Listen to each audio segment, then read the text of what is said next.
Kristo yakuzwe muraho neza. Nitwa Nshoboza Abahizi Mbonye Umuvunyi Evariste nama isumba izindi.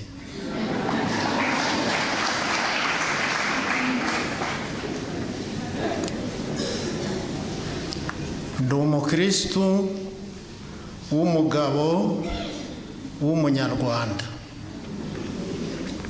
Umwuga wanjye ni uwo gufasha abantu kurenga ibibazo bitandukanye baba bahuye nabyo mu buzima. Nta kinyarwanda kiraboneka cy'uwo mwuga. Ni clinical psychologist mu cyongereza cyangwa psychologue clinicien mu gifaransa. Uzatubonera ijambo tuzamuha prime. Ndashima Imana Data se umwami wacu Yezu Kristo wandemye akandinda akantoranya akangira umwana we muri Yezu Kristo umwami wacu, kuko yemeye ko mbatizwa mu rupfu rwe no mu izuka rye, nkaba umwana we bwite n'umugenerwa murage w'ijuru.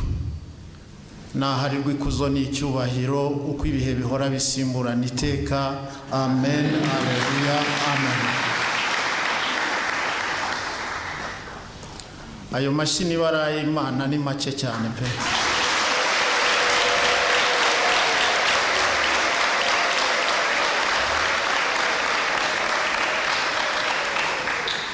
Murakoze cyane. Na ubundi mwanjyana mu nkuru zaba kiniga amazi ntakeneye kuvuga kuri uyu mugoroba.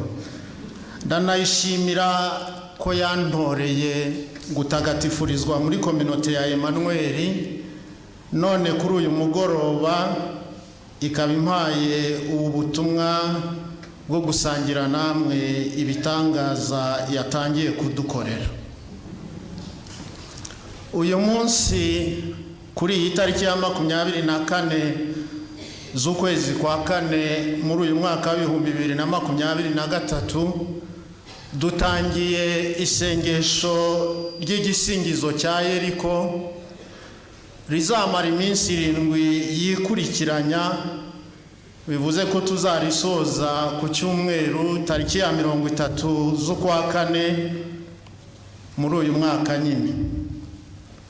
Wowe uri hano aka kanya ndagushishikariza kuryitabira udasiba, kuko hari umugambi Imana igufiteho. Irashaka kuwusoza muri iri sengesho, ndetse unatumire na bagenzi bawe bose ushobora gutumira, nabo baze bakire ubuntu bw'Imana n'umugambi ibafiteho. Reka rero dutangire twibaza ngo ese igisingizo cya Yeriko ni iki? Kugira ngo tubyumve neza, reka twibukiranye twihuse ibi bintu bikurikira. Mu ijambo ry'Imana Bibiliya mu gitabo cy'Intangiriro umutwe wa mbere duhereye ku murongo wa mbere dusoma uko Imana yaremye isi n'ijuru n'ibiriho byose mu minsi 6 ikoresheje ijambo ryayo. Buri munsi ikavuga iti iki ni kibeho, kiriya ni kibeho, kandi bikagenda gutyo. Urumuri n'urubeho rukabaho, ibiti n'ibibeho bikabaho gutyo gutyo. Twagera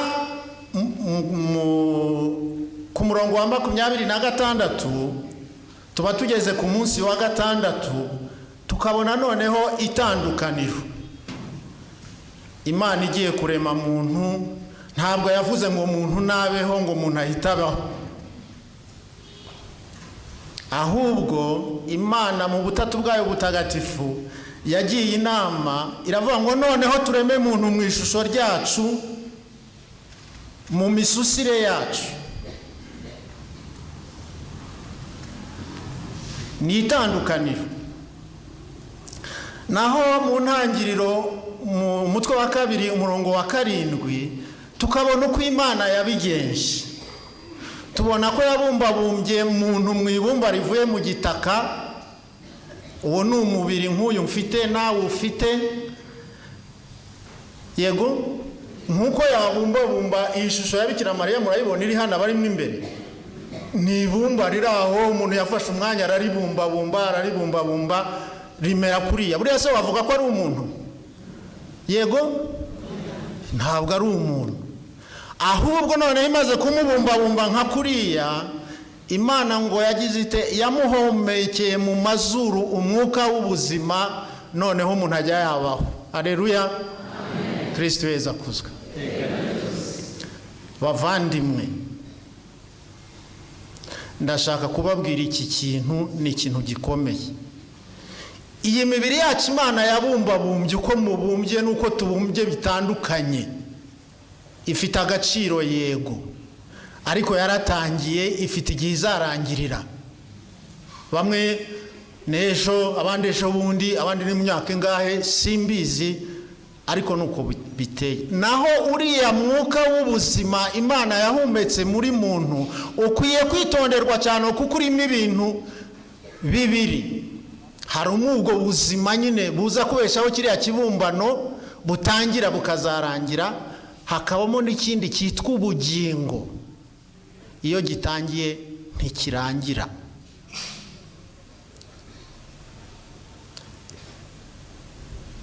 Aha rero niho hagomba kwitonderwa. Ntabwo ubugingo buratangira ntiburangira. Noneho twagera ku murongo wa 17 tukabona Imana imuha kumenya ubwenge, ikamubwira ngo biriya biti byose ngo uzabiryeho, ngo ariko kiriya kirimo hagati ntuzakoreho, kuko umunsi wakoze uzagira ute? Uzapfa. Imuha kumenya icyica n'igikiza, ikibi n'ikiza, igikwiye n'ikidakwiye, imuha kumenya ubwenge. Umuntu agirwa n'ibice bitatu: umubiri wabumbabumbwe, ubwenge Imana yamuhaye bwo kumenya ikibi n'ikiza, ikagirwa n'ubwo bugingo buzahoraho. Abantu ntabwo bazi yuko umuntu ariye kiriya giti yapfuye, kuko Imana yavuze ngo uzapfa nta kabuza. Babona yarariho bakagira ngo ntiyapfuye, naho yarapfuye mu bugingo, ariho yarapfuye. Niyo mpamvu Imana ije kumusura nimugoroba mu busitani, akumvije. Yarasanzwe aza akayishimira, akayibwira ngo ese ngo urafata iki, ngo hari agacyayi, ngo na soda nyinyi la. Yayibonye yumvisije, noneho arahunga arirukanka. Imana iramubaza turi hehe? Ngo nirutse, ngo kuko ngo nagize ubwoba numvishuje ndiruka kuko nambaye ubusa. Haleluya. Ubugingo bwari bwapfuye. Hanyuma Imana imaze kubona bigenze gutyo, kuko umushukanyi yari yamushutse yaje mu ruhu rw'inzoka, Imana yakoze ikintu gikomeye cyane. Yego iramubwira hari ibintu bikomeye cyane aha hantu. Iyo ugirebye mu gitabo cy'ibyahishuwe umutwe wa 12 umurongo wa 7 kugeza ku wa 9 ugasimbuka ugafata wa 14, usanga ko habaye intambara mu ijuru. Uyu mushukanyi arwana na Mikayire, hanyuma agatsindwa agahanantuka n'abamarayika be.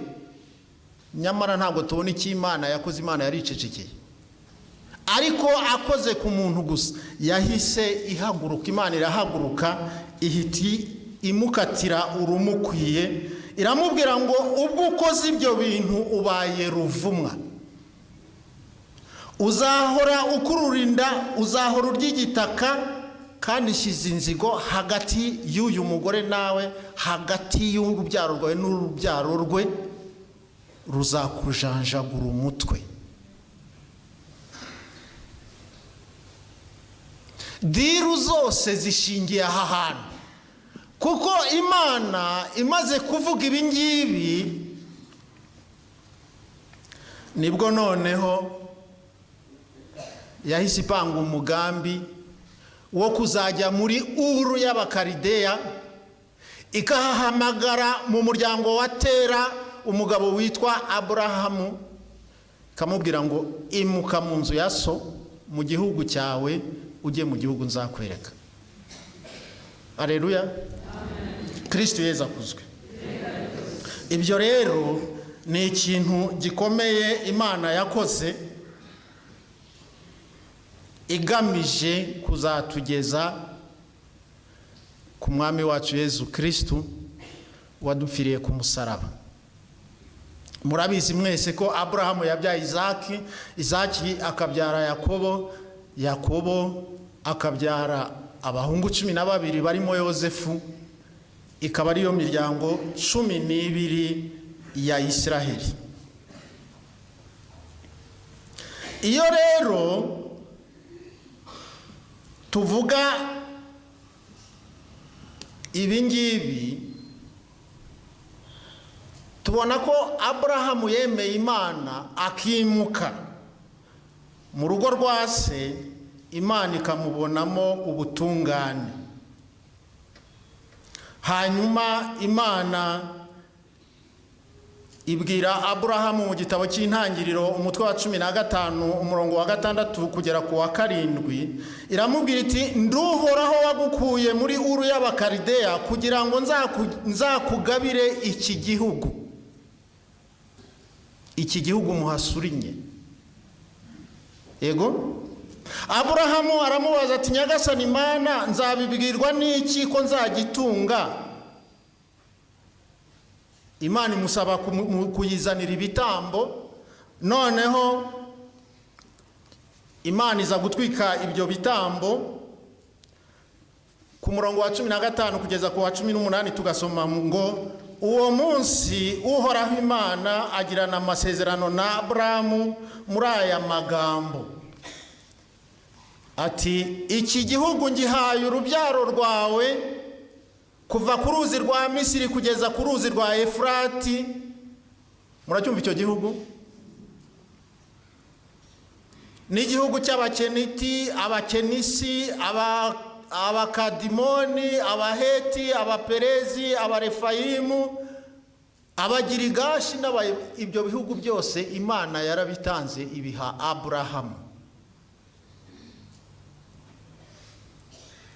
Hanyuma amaze kubyara Yakobo, uziko bamugurishije, akagenda agategurira uyu muryango uko uzarokoka kubera ko hateye inzara bimukira. Basuhukira mu Misiri, bahageze baza guhindurwa abacakara, babakorera jenoside. Jenoside ya mbere y'Abayahudi ntabwo ari ingiyi aba Hitleri, ni Abanyamisiri bakoze bavuze ngo akana k'agahungu kose kavutse mugira muti hari komana neka nindi wakumva ko afite uburenganzira bwo kuvuga ngo umuntu navuka Imana yamubumbabumbye ikamuhumekiramo umwuka w'ubuzima akabaho, wumva afite uburenganzira bwo kuvuga ngo uyu muntu mumwice? Uwo nindi?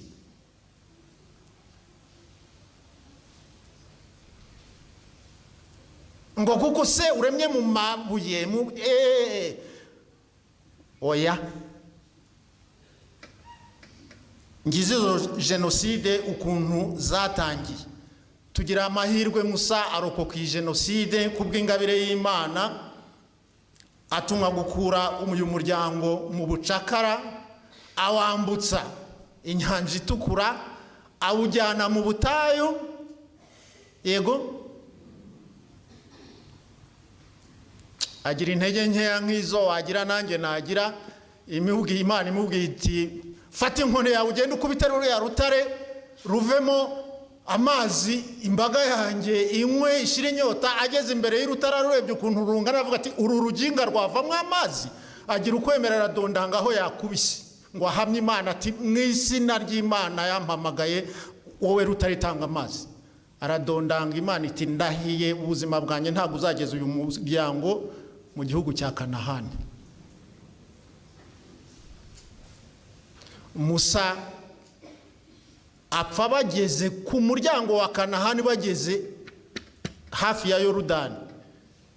Imana iramuhamagara ajya ku musozi, iramwereka ati dore cya gihugu nageneye abana ba Isiraheli gitemba amata n'ubuki, imizabibu yari yeze, za pome, amapera, imbuto zose mukunda zeze, n'imineke, teriyarasharara, byose byeze. Ati nyagasane wambabariye nkambuga, ati oya, I'm very serious. Narabirahiye. Amaso narye indi burare, ntabwo ari wowe uzambutsa. Apfira aho ngaho. Imana ubwayo niyo yagombye kumanura marayika Mikayire warwanya urugamba rwo mu ijuru, aza kwihambira Musa, kubera ko uyu mushukanyi yari yaje kwiba umurambo wa Musa ngo ajya wambara ajye kuyobya abantu. Muzabisome mu gitabo cya Yuda kigira umutwe umwe, murebe ku murongo wa 9. Habaye urugamba rukomeye. Umushukanyi yongera gutsindwa bwa kabiri. Imana yacu ishimwe, azatsindwa uruhenu.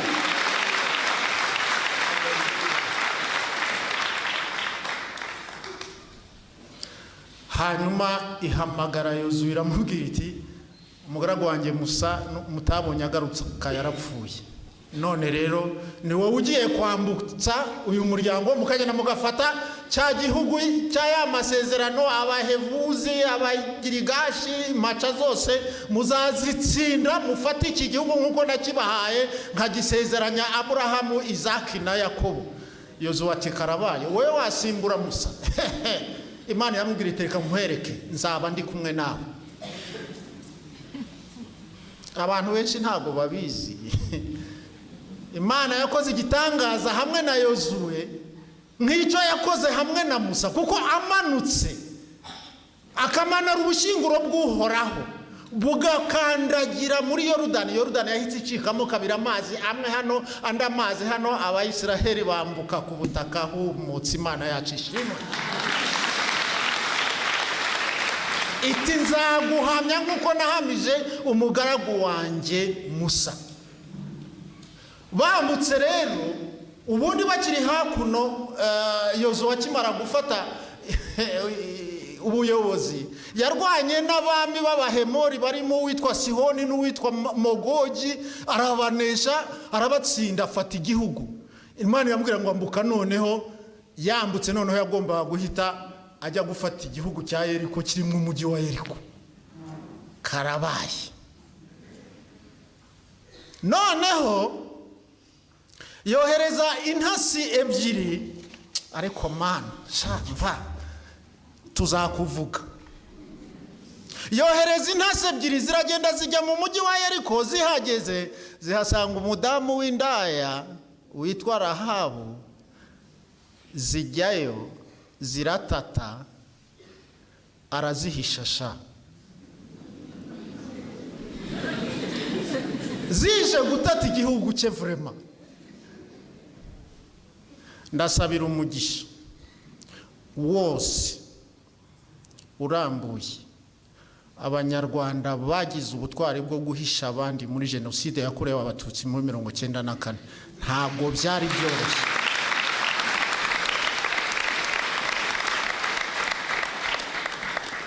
Ntabwo byari byoroshye.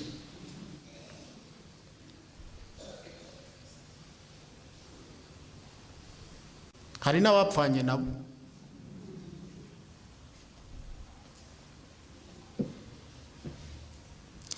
Uyu Rahabu yabahaye amakuru arababwira ngo nzi neza ko Imana yabeguriye iki gihugu, ngo kubera ko ngo twumvise amakuru y'ibyo Imana yakoranye n'uyu muryango mu Misiri, ngo igaca inyanja y'umutuku mo kabiri mukambuka, ngo hanyuma mwagera hakuno ngo mugatsinda ba Sihoni na ba Magogi, abami b'Abahemori, ngo none ngo twarabumvise ko mugiye mutwegereye turatitira, ubu ngubu ntabwo tukirwambaye. Imana yabahaye iki gihugu turabizi.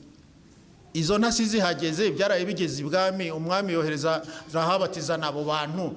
Rahabu abazamura inzu, abahisha mu cyumba cyo hejuru, arenzaho ibishogoshogo, ubanza ibishyimbo byari byeze bamaze kubihura.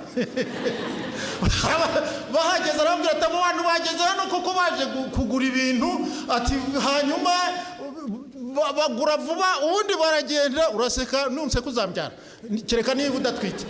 Ati baragenda bamaze kugura, ati hanyuma nimubakurikire bibereye hejuru agira ngo abayobaguze. Yari yababwiye ngo mugende mu mari iminsi 3 mu bishogoshogo, bazaba bagarutse batakibashakisha, noneho muzagende. Baragenda babwira Yozuwe batumva abantu amavara komangana, iki gihugu no kugenda duhita tubafanye nyine duhita dufata igihugu. Aha rero niho noneho Yozuwe yateguye uko bazafata Yeriko. Muri plani ze z'ukuntu bazagifata, agiye kubona ari magenda abona umugabo muremure w'igihangange w'igihambati afite inkota kandi yayikuye mu rwubati ayireze.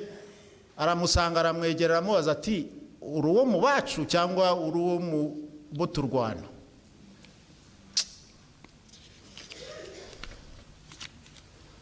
Aramubwira ngo jyewe ndi umugaba w'ingabo z'Uhoraho.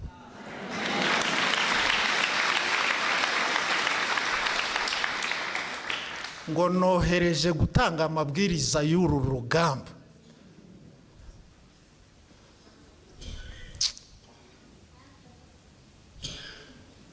Ati ntago muzarwana, nta nkota, nta ki, wapi. Muzaheka ubushinyuguro bw'Ihoraho, ingabo zigenda imbere zigiye kurwana, hanyuma ubundi mugene musingiza Imana. Uragasingizwa Nyagasani, uri igitangaza, wadukuye mu gihugu cya Misiri, waremye Isaac na Abraham Tarabadashari. Barisingiza basingiza iminsi. Baraza kubidusomera ibi byose nirirwa nanabitinda, muze gukurikira, ndababonye se byose kugira ngo muze gukurikira isomo neza. Barangije basingije Imana nk'uko amabwiriza yabivugaga iminsi 6 yose, bazenguruka umujyi rimwe bakagaruka. Iminsi 6 yose nta kindi bakora ari gusingiza Imana gusa. Inkuta za Yeriko batinyaga kuko zari zicinye cyane, babona ntawa. Imana yababwira ati ku munsi wa 7, ariko Imana ishobora byose, mutumira abantu bose bazaza hano ku munsi wa 7 ku cyumweru dusoza. Ati noneho muzazenguruka 7, muze no kumpimira, mushyire mu gipimo. Igisingizo cy'uyu munsi mu gipime muri bisingizo metre. Yego, hanyuma ku cyumweru tuzakube 7 muri bisingizo metre, bigaragare ko dusingije inshuro 7.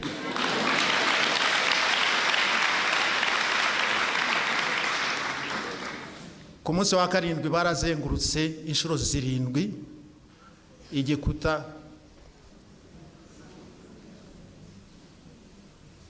Igikuta kitura hasi. Ntago hakurikijwe amabwiriza y'urugamba rwo ku isi hapi, na amabwiriza y'urugamba rwo mu ijuru. Yazanywe n'umugaba w'ingabo z'Uhoraho amanutse mu ijuru. Ibi kandi ntago mubizi.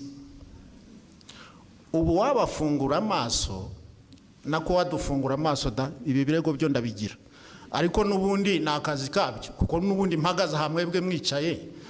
None se muragira ngo bigende byagenda bite? Ubu wabafungura amaso ngo murebe abagaba b'ingabo bavuye mu ijuru kubera iki gisingizo, mwakumirwa.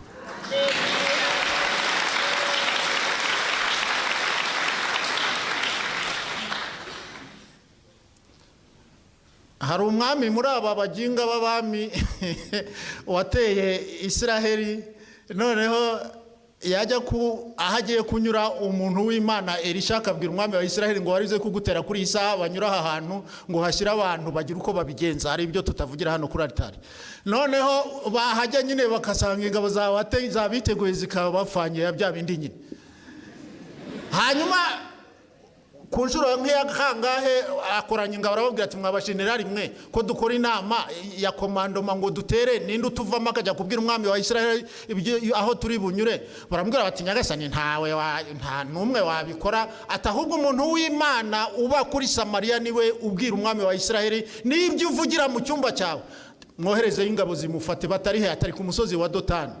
Yoherezayo batayo yose, baragenda baragota. Bamaze kugota, umuboyi wa Elisha abyutse yitwa Gehazi afunguye ridagiye guteka icyayi, asanga ingabo zagose imitutu yose yazasiraha zose irareba mu idirishya ryo kwa Elisha. Aramubwira ati muntu w'Imana wagiye kera kubusa noneho baradufashe matekwa.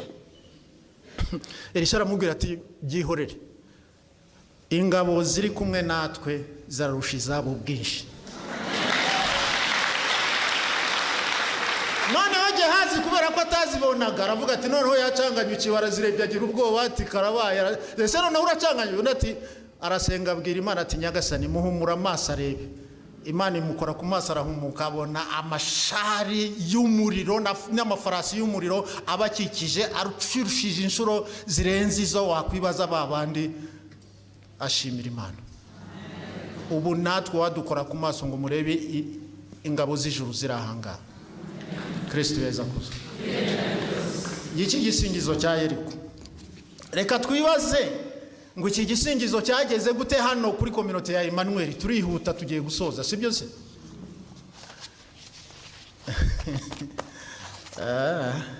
Hari umuvandimwe wari wagize ikibazo gikomeye, abantu bose bagikozeho biranga birananirana, mwanzuro wabuze. Ntago nibuka neza niba ari umusaseridoti waraha wagiriye ubuntu batumira abavandimwe 5 baraza bajya hariya hepfo muri chapelle ya Tereza w'umwana Yezu, bashyiraho isakaramentu barashengerera nkuko baza kurishyiraho. Barangije basabye ijambo, babona iryo baza kudusomera ryo muri Yeriko nyine umutwe wa 6 ibikuta bya Yeriko bigwa. Barahaguruka basingiza Imana, basingiza Imana bategereje ukuntu biri burangire. Ibyari kurangira umuntu yagiye Madrid mwebwe ntimuhazi muhiti mageragere, birangira atashiwe mu rugo.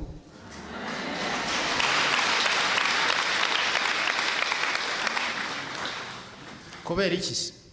Byari byarenze ubushobozi bw'abantu bose muzi bakomeye. Ariko noneho abavandimwe batabaza Imana bakoresheje igisingizo cya Yeriko. Imana yo mu ijuru yayindi ishobora byose iramanuka irazira bihindura.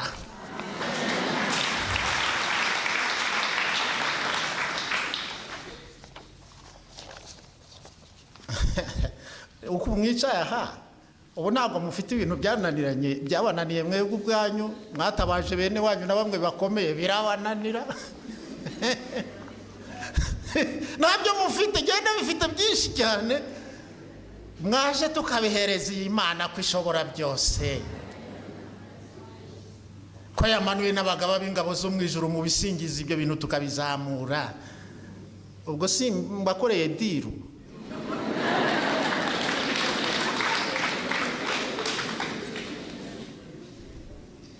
Ego Bikira Mariya, ubwo muzavuga ngo sinababwiye, nababwiye nyamara. Hanyuma igisingizo cy'uyu mwaka gifite insanganyamatsiko ivuga ngo nimungane mwese abarushye n'abaremerewe genza abaruhura. Ngo nguki nimungane mwese abarushye n'abaremerewe.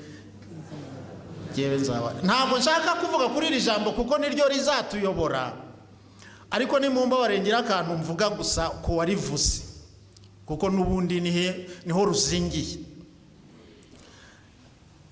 Nagira ngo mbatangarize ku mugaragaro, mpagaze ahangaha kuri altari ntagatifu y'Imana, ko uretse Yezu Kristo wenyine mu bantu babayeho mu bariho uyu munsi no mu bazabaho nta muntu n'umwe watinyuka kuvuga iri jambo. Reka mbere cy'ukuntu ari byo, reka tuvuge ko uri umuntu w'igihugu, umukuru w'igihugu gikomeye koko kandi kinini cyane, ukajya ari kwihandagaza ngo nimungane mwese abarushye abantu bakaza. Ni ikihe gihugu cyakwirwamo abaturage b'iyi si miliyari uko muzizi? Icyo ni ikihe? Byaba byagucanze, ntabwo waba ugikwiriye n'uwo mwanya, bagukorera kudeta cyangwa bakagusaba kwegura. Aha tuvuga ko kibaye kinini da, abantu bagakwirwamo, hanyuma ko bazanye ibibaruhije n'ibibaremereye, uzabigenza ute? Mbwira uzabigenza ute?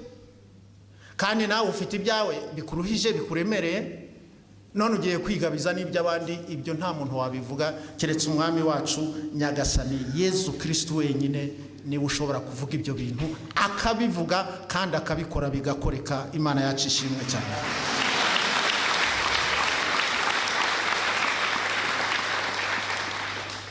Ntimugire ngo niwe wa mbere wabivuze. Twihuse tugana ku musozo, ibi byatangiye Musa akoranyiriza abayisiraheli bose ku musozi wa Sinayi. Yabanje kubategura iminsi 3 yose bameshe imyenda n'imitima n'iki, abarababwira ngo uhoraho azamanukira kuri uyu musozi. Bukeye mu gitondo abashoreye abajyanayo, inkuba zitangiye gukubita n'ibiki, baravuga bati bwira iyo Mana isubireyo, uzajya ujya kuyiturebera, twebwe nta washoboriza inkuba n'iki. Arayihenda, ariko amaze kubabwira ati Imana nzigeyo nagiye kuri Sinayi nkamarana nayo iminsi 40, mutinye tudukuba n'uturabyo n'uduki, nta nubwo iragera n'icyangugu ivuye hakurya ibushi ibukavu. Ubu ngubu iri nko hakurya nko muri za Masisi. Ubwo igeze ku Kamonyi byagenda bite? Batiyibwira isubireyo, nta bushoboye. Arongera Eliya, umuhanuzi Eliya ku musozi wa Karumeli, abantu basenze za Bayali n'ibigirwamana byose, abwira Akabati koranyiriza abantu ku musozi wa Karumeli maze mbereke ko uhoraho ari we Mana. Murabyibuka ko yabwiye abahanuzi 450 ba Bayali ngo nibatoranye nk'abayi bambaze bahari zitwika igitambo badashyizeho umuriro. Bambaza kuva mu gitondo kugeza saa 9 byabananiye. Saa 9 Eliya arapfukama abwira Isiraheli ngo nimunyegere, babaga inka bayishyira hejuru, ati musukeho amazi ibibindi 4 bashyiraho, bataza kugira ngo arifite urugimbu hanyuma iriya mamutsa irashya. Ati nimwongere ibibindi bimaze kuba 12. Arapfukama ati uhoraho Mana ya Abrahamu, Mana ya Isaki, Mana ya Yakobo, ndasenze ngumanuka itwika iki gitambo kugira ngo Isiraheli yose imenye ko ari wowe Mana. Umuriro wo mu ijuru uramanuka utwika igitambo, utwika n'amazi urakamya. Isiraheli yose yikubita hasi yubitse umutwe ngo uhoraho niwe Mana, uhoraho niwe Mana. Ubu muraza gusingiza Imana muvuga ngo uhoraho niwe Mana. Mana yacu ishimwe. Ntabwo mvuga ibya Yohani Batista wakoranyije abantu kuri Yorodani akajya babwira ngo nimwisubireho mubatizwe, hanyuma reka mvuga ibya Yesu Kristo ariho nsezereza. Kuvuga Yesu rero ni byiza cyane. Kuki mwamaye nk'utunota dukeya mwanyongeye nk'utuni nka veni? Iyo avuze ngo nimungane mwese abarushye n'abaremerewe, haleluya, ngiye mpita mubona hariya ku musaraba. Murabona ari amaboko y'ukuntu ameze, ararembuza ngo nimungane mwese. Intimba zose ufite ku musaraba, intimba zose ufite ku musaraba. Kandi n'ubundi yarabivuze muri Yohani umutwe wa 12 umurongo wa 32 ngo nanjye nimara kwererezwa hejuru y'isi nzareshya bose mbiyegereze. Haleluya. Nimungane mwese kuko arabikwiye kandi arabishoboye. Uyu mwami nicyo yasigiwe amavuta. Ubwo rero kuza kumugana turabikora nk'uko abayisiraheli babikoraga, bahekaga ubushyinguro bw'uhoraho bakagenda babikurikiye. Mwabonye ko hano barimo gutegura ubushyinguro bw'uhoraho, ni Yesu Kristo mu isakaramentu ritagatifu. baramushyiraho barayimika isakaramentu dufata akanya gatoya ko kumushengerera niturangiza tuze kumwegera dusingiza Imana. Ndashaka kuvuga iki kintu